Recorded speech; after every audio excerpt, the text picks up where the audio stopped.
Hey y'all, Jason here with Nash Disney Explorers. Is Disney World going to be empty in 2025? Did they do this to themselves? I believe that they did. Please come and explore with me, y'all. Let's take a look at this.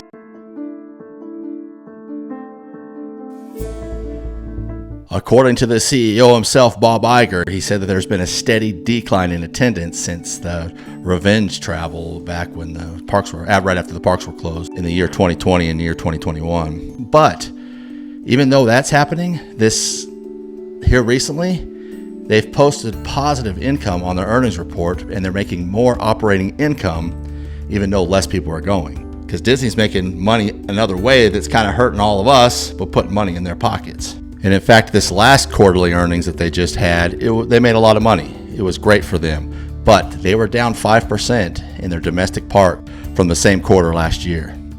So I don't know if the hurricanes has something to do with that, because we did have 2 hurricanes come through that kind of shut the parks down.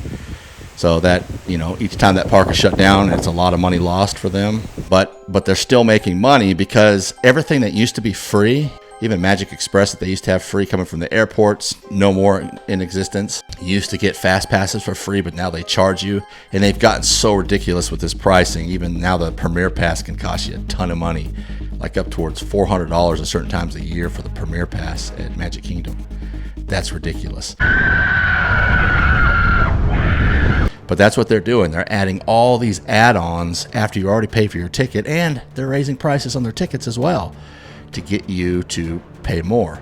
It's almost like they want the parks to be less crowded, but they can still make more money in other ways. The Wall Street Journal even recently wrote an article titled, "Even Disney is worried about the high cost of a Disney vacation. Price hikes have moved the happiest place on earth out of reach for many Americans, alienating park goers and worrying executives." Are they really worried? Josh Tamar, who's over all the Disney parks, did respond to this, and this is what he said. "The number one thing we hear from millions of guests who visit our parks each year is how much a Disney vacation means to them. And we intentionally offer a wide variety of ticket, hotel, and dining options to welcome as many families as possible, whatever their budget. We also know that in inflationary times, it's especially important to give families a way to save on their visits. We have increased the lowest price tickets to Disneyland since 2019, and we recently introduced a kids ticket for as little as $50, just to name a couple of examples." That's great that they do offer those things, but they only offer them at certain times of the year most of the time, and it's usually when they're slower. When they're busy, they don't care. They'll just take your money because people are still going. We went in January, and that's usually a slow time of year because I'm always hearing that the park's going to slow down. The parks are going to slow down. And we went in January, the park was packed full of people, packed full. All the ride lines were long. We couldn't wait in ride lines because I don't wait in long ride lines. And I really, most of the time, will not pay for their extra services because I don't want to fall into the trap of just them sucking me in and making me pay more money to go to do things that I really enjoy doing. Because I really do enjoy going to the parks. But I just don't like all this nickel and diamond everywhere. It's hurting a lot of families. But the park was packed and it was full. Rock and Roller Coaster had an 80-minute wait. Rise of the Resistance, 75 minutes. These are popular rides, but I'm not going to wait that long on those ride lines. Usually January is supposed to be a slow time of year, and it wasn't. Every park was full. When I'm waiting in a little tiny crowd to go into Carousel of Progress, the park's busy because that ride's never busy. And some of the other things that they said that they're giving discounts and things and doing things like that. Now I did in a previous video about the dining plan that they're giving for free, but the dining plan requires you to really spend a lot of money on their deluxe hotels. You're just going to spend, $5,000 to $1,000 per night at a hotel. That's just really expensive. And it seems they're always raising ticket prices. And the food is really expensive. Some of it's really good, but even the snacks are ridiculously priced. Just for an example, in 2013, a Mickey pretzel cost $4.29. Now in 2025, they're $7.99. That's almost doubled. In fact, their prices are almost doubling the price of inflation. It's crazy. Inflation's rising a lot, but Disney's almost doubling that.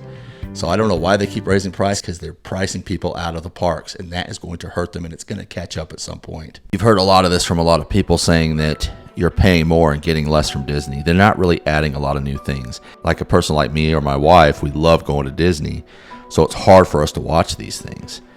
But they're losing a lot of their fan base because it's just getting too expensive. Disney says that they're giving you a lot, which they are. The parks are fantastic and they're phenomenal. But with their prices continually to increase, you know, us as consumers, we expect more. We want more because of what we're paying for. And another reason why these parks might be empty in 2025, which actually might be a great thing for a lot of us, because if these parks are empty, guess what? There's not many people in there. You can go on the rides all you want. But I've never seen a Disney park as empty as I want to see it. Doing a lot of things where they're changing things. They're taking things out. They're going to put a new Monsters, Inc. land in the place of the Muppets. They're going to be tearing apart Magic Kingdom. And that's the most popular theme park in the world. That thing is going to be destroyed, torn up. There's only going to be certain parts of the park that you can go to. It's a big park. You know, you got a lot of places and things to do. But you're going to have a ton of construction walls. That might deter people from wanting to have a vacation there because they're changing all these things. And the final thing is a big thing, a huge thing. Disney's number one rival is Universal, and Universal's coming up with a new park that opens up in May 2025, Epic Universe, and that place is going to be flooded with people. Universal's really trying their best to get people to go there all day and then maybe just visit a Disney park, you know, once. The way it has been is most people are coming on Disney vacations and running over to Universal for a little while. But Universal's kind of trying to switch that, and they're going to have this amazing new park. They're going to have 3 great parks, and Universal's going to be the place to go. And a lot of people are going to want to go there because in a lot of ways, Universal gives you better options. It's still real expensive. Universal's expensive as well.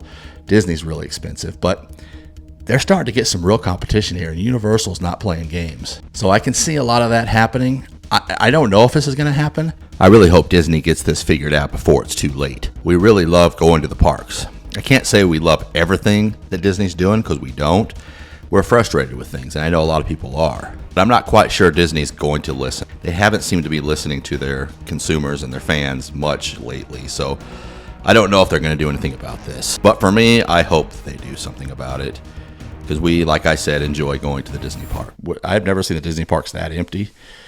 And maybe back in the COVID times in 2020 when we went then, that was the emptiest I've ever seen the parks. We'll see. I hope I'm there when it's empty because I would love to just run and jump on rides. But like I said, the parks are always busy. There are a lot of upset people out there in the world that just are tired of Disney. I hear it all the time. And they just are tired of the high prices, tired of this, tired of that. And you know what? They have their opinion. You know, people are going to complain. Some people complain more than others, but people are going to be upset about things, and in a lot of ways, they have every right to be upset. It's their money, and you get to choose to spend the money how you want. We like going to Disney. I love going to Disney. I love Universal. It hasn't deterred me from going or my family. We still enjoy going, but we know how to get around the costs. We don't spend the high dollars every time we go. I actually did a video on that, some tips on saving money and doing different tricks to, you know, make your trip the best you can without having to pay a lot of money. It is possible. But we'll see if Disney World will be empty. I'm not quite sure, but everything's kind of lining up to be that way because they're making a lot of people upset. They're raising prices. They're going to be under construction for a while. We'll see if they slow down at all in their parks. I really appreciate you all watching. I really hope you have a wonderful day, and we'll see you on the next video, y'all.